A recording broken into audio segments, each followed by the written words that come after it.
Welcome back into the Believe in Packers podcast. I'm Joey Van Zummeren, as always, joined by former Green Bay running back Ahman Green. And today we have a special guest on today to talk about all the extensions Green Bay has made this offseason. Bill Huber covers the Packers for Packers on OnSI, has covered the team since 2008.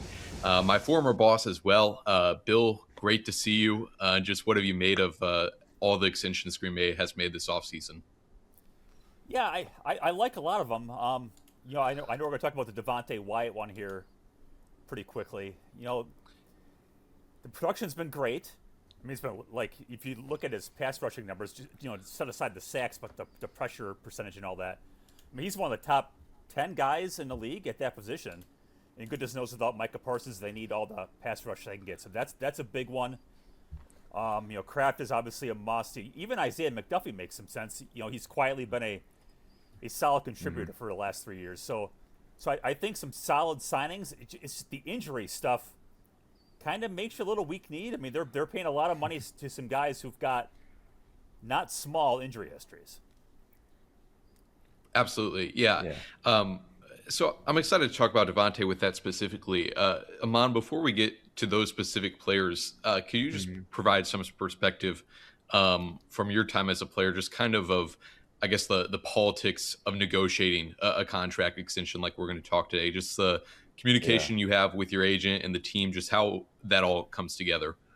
Yeah, I mean, communication has to be crystal. And how it comes together is the player and the agent, talk amongst each other to see, put together their game plan on how they approach talking to Gutekunst, to talk to Russ Ball, and what their points are and what their I say the details they want to show them why there should be an extension to said player, to Devonte or whoever this player is, right? So making sure they have that in order to have their talking points together, because obviously this is business, and this is how it works. I remember my time going into after my first year in 2000, and then I became the starter closely to the end of that season, and now I was going into my first potential big contract. And so negotiations started in, I believe, mid-June, maybe a little bit earlier before that. And I remember at the time we had Andrew Brandt, who was our negotiator. He was our Russ Ball at that time. And Ron Wolf, I believe, was still our GM at the time. And so the good thing was Ron Wolf was a guy that traded for me. So I had that on my side. And my production was there. From the time I got there and to the time we negotiated that 2000 season, I basically rushed a little bit over 1,000 yards. After Dorsey being the starter of the season, I finished the season as the starter, so that was good for me. That was the leverage I had to go into the good negotiation with them. So for Devonte, looking at his numbers, things were productive for last year and have been productive for him going forward. So now it's just any other numbers they could throw in there, and just looking at the gameplay. And health is a thing. Obviously, it's you can't avoid it. It's football. We are playing the most, I say, violent sport next to rugby and the I've seen down in Australia, they got this thing called Run Nation, where they're actually hitting each other in Oklahoma drills that are illegal now. So between that and the NFL, those are the worst sports to play in terms of trying to being healthy. Right. Other than that, and it's out of your control. So I say the only control you have is preparing in the off season your body, from the injuries, if you had any coming out off into the season, coming from the last season, to getting, bigger and stronger and faster during the time your body is recovering. So that's what we could do. And that's what Devonte could do, and McDuffie, all the players we were talking about, to get ready to show in the OTAs that I'm ready to go. I look good, because Russ walks out there. Brian is out there walking, or they're watching the video. If they're not on the field, I know I didn't see once Ted Thompson became a GM for the Packers, I didn't see Ted on the field a whole lot. So because I knew he was in there watching film, studying, doing the stuff that he needed to do to be a GM, to get players in and out that we needed to make sure our offense, our defense, and special teams ran well. Even some of the coaches too that he had brought in during his time. So didn't see him on the field a lot because he was working, and so I know for same here. I don't know if Russ Ball's on the field a lot, which is not a good. It's actually a bad, in my opinion, it's a bad thing to see the GM out on the field a whole lot, or a director of player personnel, because they're looking at what they got, and they're trying to see who they need to let go or who they need to keep. And so that's what you don't want to see as a player is the guys, calling the shots in them areas. So those are the things I say for Devonte, McDuffie, anybody that has contract extensions or just a re-up opportunity to make sure you hit those points. You have the talking points ready of what you did last year to make sure you remind Russ, you remind Brian Gutekunst, this is what I did last year, and this is where productive I have been through the time, and where I rank up amongst other D tackles, linebackers, or safeties, in my in the NFL, basically. Right, and you guys both hit on it with Wyatt. Really, the interesting thing on this is the injuries he's had early in his career. Bill, what do you make kind of the timing of it and kind of the gamble they're almost taking on Devonte here? To give him this 3-year contract extension after he's missed 10 games over the last 2 seasons. Yeah, the timing makes sense because while the contract is big, they actually save some cap dollars to get him up. Because he was going to play on that 5th-year option, which was a guarantee right. like 12.9 or something like that. So, just from cap perspective, they saved some money this year, so that's good. There's just not a lot of guys like him. You know that, Ahman. There's just not a lot of D tackles who can go get you 5, 6 sacks. If he stays healthy, maybe get you 8. So from that perspective, 3 for 57 might be one hell of a bargain here when we're talking in November. So I think the timing makes a lot of sense. The injury history. Look, Warren Brinson fell on him at the end of the Detroit game, right? I mean, to your point, what are you going to do? I mean, that's not a guy being soft. It's a guy who was in an awkward position and a 300-pound man fell on him, right? I mean, kind of is what it is. So, I like the move. Again, there's some. Because he has missed some time, and he's only played 50%. Actually, he's never played 50% of the snaps in any of his seasons. So you want to see more of that, but he is the guy, and for this team to get to where it wants to defensively, he's going to have a big year.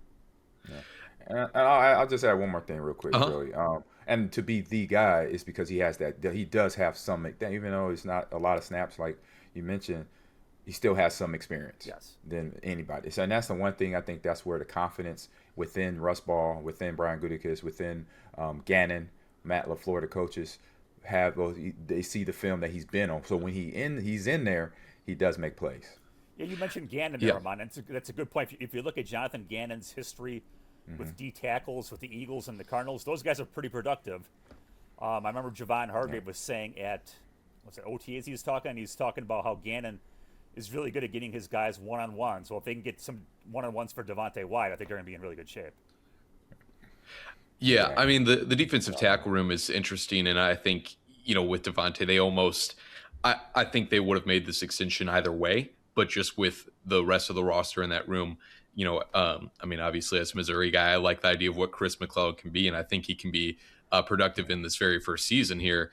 But other than that, there's not a lot of – potential really there, and there's not a lot of guys you can rely on already outside of what Javon Hargrave can offer as he is in his as a 33-year-old. Correct.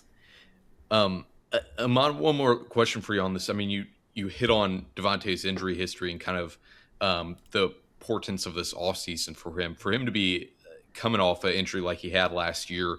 How do you think getting an extension going into this next season can be kind of reaffirmative of that, of knowing he has the confidence of the coaching staff within him in the front office? Oh, I mean, it's priority number one, and it's for him because then that support, you feel it, I mean, you see it, obviously, it really gets done. That contract gets signed, and that tells the player, look, I got a year or 2 or 3 that they believe in me. They want me out here, and I believe in myself. I know I could get it done because I'm prepared in the offseason, like I mentioned. So that right there is those little simple details of knowing that you're wanted by a team, knowing that the GM, your head, your coach, your position coach, everybody have been, wanting to get you back in there. So then we could go as business as usual, even though it's going to be some adjustment in the new system with Gannon, what he's bringing in.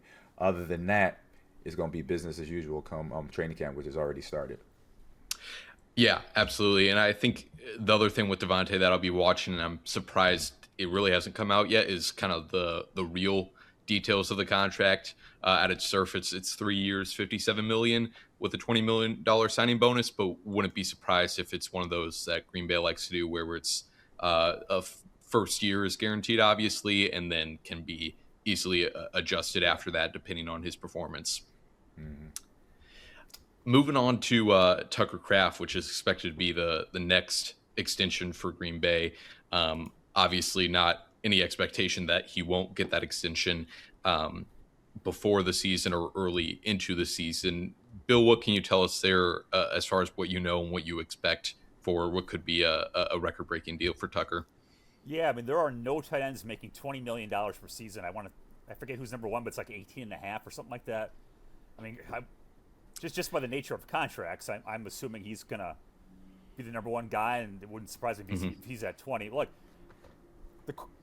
it's hard to say a tight end can ever be the face of the franchise, but Tucker Kraft is one of those face of the franchise guys. I mean, he's a great player.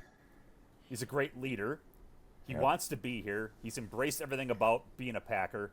I mean, he's everything you could ever want in a player, and he's going to get rewarded for it because, he thought it. He said people might think it was delusional to believe he was the number one tight end in the league at the time of the injury, but probably was. I mean, there are tight ends who can block, and there are tight ends who are overgrown receivers and catch a lot of passes, and then there's Tucker Kraft who can play 60 snaps a game because he does everything at a great level. The yards after the catch are ridiculous. He's a really good blocker. We've talked about him being a leader. I mean, he's a guy who should get the ball a lot, and he doesn't at times. He never whines and cries. He's everything you could ever want in a player, and whatever he gets will be deserved. And he is really needs to be, and he will be, kind of those 4 or 5 staple guys who are going to be here for a long time, and are going to be a big part of any championship run. I mean, everything Bill said, I agree with. He is that type of player where he's on the field, you got to watch him. You got a game plan for him. You got to, defensive coordinators, linebackers, whoever has to go over top of him. If it's a DB or a linebacker, they got a game plan on how they're going to cover. If he's running when he's running routes, and then with the blocking game, that 12 personnel, he's going to be in there getting his job done, and it's going to be all the question of asking the DC like what linebacker or DN or whoever you're going to try to put on top of him to try to, take him out of the game. But he's going to probably take them out of the game, and make them non-existent because of his blocking technique and his want to block, basically. And then being just one of those, just being, as they say it today, just being a dude out there on the football field. He's definitely that. I met him his rookie year, and every time we've done an event together in the last couple of years, he just shows me that he has been that silent leader. He doesn't say a whole lot, which is the good thing. He goes out there and gets the job done with his actions. Yeah, I mean, he was on pace for 13 touchdowns last year. Yeah. That number's been beaten by 3 tight ends, or was it 2? 2 or 3 tight ends in NFL history. And it's like, when was he ever the go-to guy? Like, if they want to make Tucker Kraft like I don't want to say but a go-to guy or a bigger emphasis. I mean, what the hell could the guy do statistically? I mean, he never gets tackled one-on-one. That's not when he gets chances down the field, he makes them play. I mean, he is just such a weapon, and if he rounds into form as quickly as he says he's going to be back into form, and the offense wants to flow through him, I'm curious to see what he can do as a dude here for 17 games, because it's going to be. I mean, he's going to crush all-time Packers production, and he might be an all-timer as far as some of these numbers go. Yeah, absolutely. I mean, the other thing about Tucker, and kind of just hitting what you guys were there too, is just like I think he's a perfect fit to be a star of Green Bay specifically. He's just such a blue-collar type of person and leader, and I think a lot of that comes from where he's from and playing out South Dakota as well. So like you mentioned there, Bill, George Kittle is currently, at least by average per year, the highest paid tight end at 19.1, and then Trey McBride is right there behind him at 19 flat. So contracts always go up. It's like, just because you're the best guy, like George Kittle has been, it doesn't mean you're going to be the number one paid player. So I think it just stands to reason that Tucker's probably going to get past him. Yeah, and you mentioned that kind of his injury status. I know he said a few months ago that he expects to be on the PUP at the start of camp. Just what can you say as far as kind of the timeline for Tucker throughout training camp, the expectation there? Yeah, Tucker meant PUP just as a way for him just to get into shape, get into football shape. So when he probably could practice day one, but there's probably no reason to. We've talked about the contract here, Ahman. I'm curious what you would think, Ahman. If you were Tucker Kraft and you're going to get a contract extension, would you set foot on the practice field, as in the let's go play football part of practice, would you do that without a contract? Never mind the rehabbing and injury stuff, but as far as going on and busting heads and stuff, would you do that without a contract? Oh no, I didn't think would so not either. do that. Yeah, I'll wait. I mean, it's just smart. It's not. Yeah. It's just smart business. It's nothing disrespectful to the team. It's just doing your job and making sure you're doing the business side of it. Because it was times during my career where didn't have a contract extension, where it was mini camp time, and I was there. I was at camp, but I didn't do a whole lot of plays. I did what I wanted, then I kind of stepped behind. So that's just the business posturing part that we have to do sometimes as agents and athletes in sports, because that's what we know. Something could happen. Because I remember the times when I was in Seattle, I heard over here talking veterans talking about how a guy coming off an injury, wasn't quite healthy, got caught on film during OTA practice or during training camp, and then got cut the next day because they see, oh, he's on film running around. Look, he can do that, this, the other. And it was like, man, that's cold blooded. I was like, oh man, this is rough. So it's that type of world. So you gotta make sure, be smart about yourself, get healthy, but then when you're ready to go out there. When you're done, you're ready, and then the contract is signed, sealed, and delivered first before you put yourself out there in harm's way. Yeah, and if you're the Packers, right, I wouldn't mind if Tucker misses some time. You've I got a know. lot of stuff to figure out. You need to figure out, can Luke Musgrave actually contribute? Is Yeah. Josh Wiley Yeah. a better option? Who the heck can block? They got a rookie, R.J. Maryland, Russell Maryland's kid. Can he do anything? Like, I don't mind if some of my frontline players miss some time, so I can get an extended look at some of these other guys and maybe bigger roles than you project them to, just to see what, hey, maybe you've got something with these guys. So I guess I wouldn't be super upset if I'm the Packers if Tucker misses the first 2 weeks of practice, because I think there's some upside there, actually. Yeah, I mean, 2 weeks of practice, 2 weeks of the regular season. I mean, watching from last year, Luke Musgrave got in there and was able to get some reps. They weren't obviously, I mean, wasn't big plays and all that, but he was consistent. He caught the ball. He did everything that a tight end should do: block, catch, and be effort player.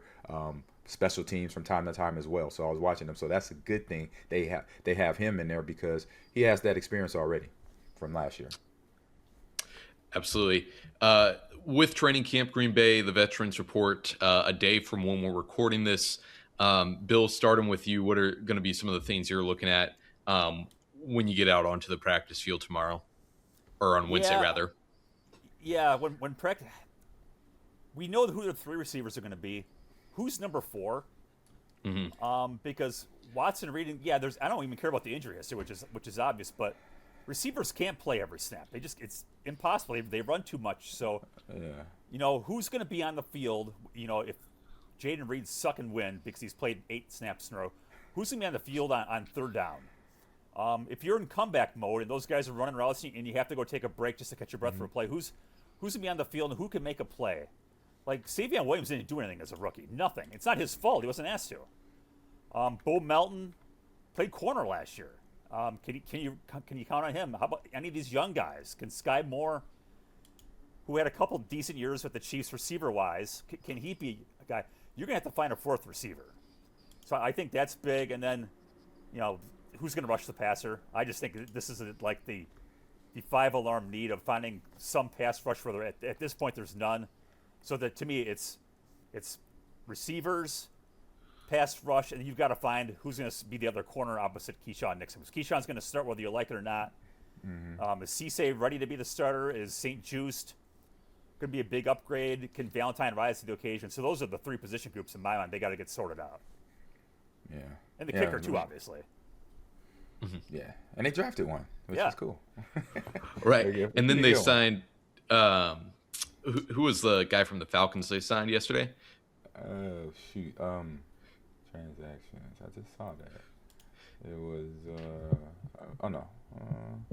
from the Falcons. It was I think he had a brief stint with him. It was he's from Germany. Lenny Craig. Oh, okay, gotcha. Or Craig, yeah. Right. Yeah, so Ahman, we've been talking about some of these storylines going into camp over the past 2 weeks here. Any final ones or any ones lingering for you, just as we're days away from practice here? I mean, what Bill just mentioned about the wide receiver core, they got some good guys in there because they were all basically tested during the last first from day one, from their rookie year to now. From Christian Watson, we know what he's been through, but now he's healthy. Jaden Reed, you talked about, you know, that draft class when they drafted Jaden, Dotavian, Romeo Dobbs, all in the same draft, and it was years, and it kind of mimicked the same year Aaron Jones got drafted, because it was Aaron Jones, Jamal Williams, and like 2 other running backs. It was like 4 guys same position in that draft. So that draft, when we saw these young wide receivers come in, we knew obviously it was a big need. They needed those receivers, and they came in and they showed up. They played on offense. They played on special teams. And because that is one position beyond right next to running back, you're going to play special teams if you're not the starter. And when you do that, then you build more confidence in your coaching staff, the assistant coaching you, your head guy, the defense, even the defensive guy, because he's showing, you know, that you're showing everybody that, hey, I'm versatile. I could go out this, and I'm not worried about not being the number 1 guy right now. But before the time what Bill mentioned, now we got to find a number 1 or number 2, because we got a number 1 in Watson. We got number 2 with Jaden Reed, but then somebody that could rotate in and also be a threat and be a changeup to Reed and Watson when they need to take a break in key situations. Because in a key situation, you'll have Watson come out a couple plays before that serious time he needs to get to the red zone, and once they get the ball in the red zone, something like that. So having Bo, Savion had a couple plays like you mentioned, Bill, not a whole lot, but he did have that little bit of time, and that little bit of time is significant, even if it's just a series, like 2 plays out there. Them 2 plays can build out a lot of, you know, learning information and brain for that player. And then Isaiah Mayer from Nebraska, Will Shepard, all those guys got to find out. They got to go out there and test it in training camp. They got to get pushed. They got to, you know, get in that playbook and see, can they be the person they got drafted to do? You know, can they do the job for them being drafted, you know, in the positions where they were, as free agent signings, whatever. Can they come in and be productive and be available to be that 3rd or 4th rotation guy out there for the wide receiver core? Yeah, absolutely. That wide receiver room is the top question to me, and then the corners, seeing what those guys have left as well. So definitely some questions for Green Bay entering training camp, whether that's position battles or with where guys are out health-wise. So again, veterans report Tuesday, first practice on Wednesday. They'll have about a week of non-padded practices before getting into the padded action. Any final thoughts, fellas, before we wrap up? Bill, I'll let you go. I can't wait. I'm tired of talking. I mean, Yeah. I write a couple stories a day for months. It's like a Seinfeld episode. It's a story about nothing. It's just speculation, and it's good. I love doing it, but it's time to get this stuff figured out, right? I've written stories about everybody under the sun. It's time to figure. You mentioned Isaiah Nayor, Ahman. Yeah. I love the guy's skill set. Can the guy play? Now let's go find out. You know, it's time to figure it out. Exactly. Let's put him against Brandon Cisse and get those guys ready to go for week 1. He has the physical. Now, will he does. have the mental to go against these guys, these pro guys now? You know, he was at the college level. Now let's see if he could do it here at the next level, at the NFL level. Yep. And for me, I hope you're done, Bill? You was done? Yeah, go ahead, yeah. Okay, yeah. So for me, you know, training camp is it's that time of year. I'll say for all the players and coaches, obviously they're wrapping up wherever they are. Before they fly in. You know, a lot of guys, the ones that are family oriented, like Tucker, he's one of them. He's already in town, you know, and he's obviously rehabbing the ACL still. But if he wasn't, he would be there. He's one of those guys. That was me. I was there all summer long. You know, my kids and family, I made sure we were supplanted in Green Bay. It wasn't wasn't moving back to Nebraska to live there. No, I stayed in Green Bay because I wanted to be there all year get to the weather, get used to the environment that I lived in. You know, it doesn't get too hot in Wisconsin, which I wish it did a little bit more, which will help us get through training camp. But also the winter side of it, right? And then get to know my teammates that did live there, because a lot of families do stay back. And so all of that is just extra time we could get to know your teammates, get to know your coaches too, where I got time to see Sylvester Crooms a few times, and we could just sit down and just have a man-to-man talk, not a football talk. You know, I found out that, you know, he played at Alabama. He was the center for Bears Bryant's offense when they were winning national titles back then. And to find that out was like, oh man, I got a pretty damn good coach. To be coming from a great program that Bear Bryant had down in Alabama back in the day, to know that. And so some guys that stay up, and then boom, now it's go time. It's get on that football field. It's see where all the moving pieces are going to go for the new guys that's coming in from the draft, that's coming in from free agency, and get the I say not really knock the rust off, but to see where everybody's at. It's the fun day, through that non-padded practices and stuff like that. And then watching film, getting used to that cadence of watching film, taking notes, and all that is here. And now all the players are gonna find out amongst each other how they do their process to get ready to play ball. Preseason ball, which I think is only going to be maybe 2 games or 1. Bill, let me know.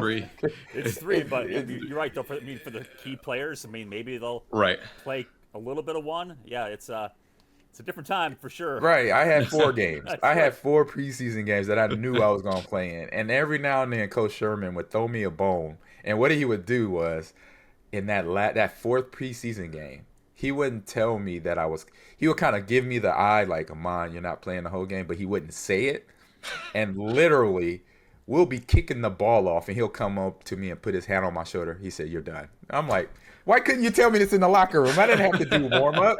I could have just came out here in my street clothes and coached the running backs, give me some time doing that. Why you got to put me through the ringer thinking I'm not playing, and then thinking I am playing and I'm not playing. I'm like, come on, coach, just help. I've been here for a while. I'm a veteran. I'm in year number 8. I know this routine. So it's that time. And so it's going to be interesting to see. And, first week is going to be a lot going on. And I hate to say there's always something going on where it's going to be somebody getting hurt at all 32 camps. It's going to happen. You just got to be ready for it, and then, progress from there, because that's how camp goes once things get started. For sure. Looking forward to it. You can find Bill's coverage all throughout camp over at Packers OnSI. Bill, appreciate you joining us today. Happy to do it, guys. Enjoy the season. All right, will do. Absolutely. Good talking to you.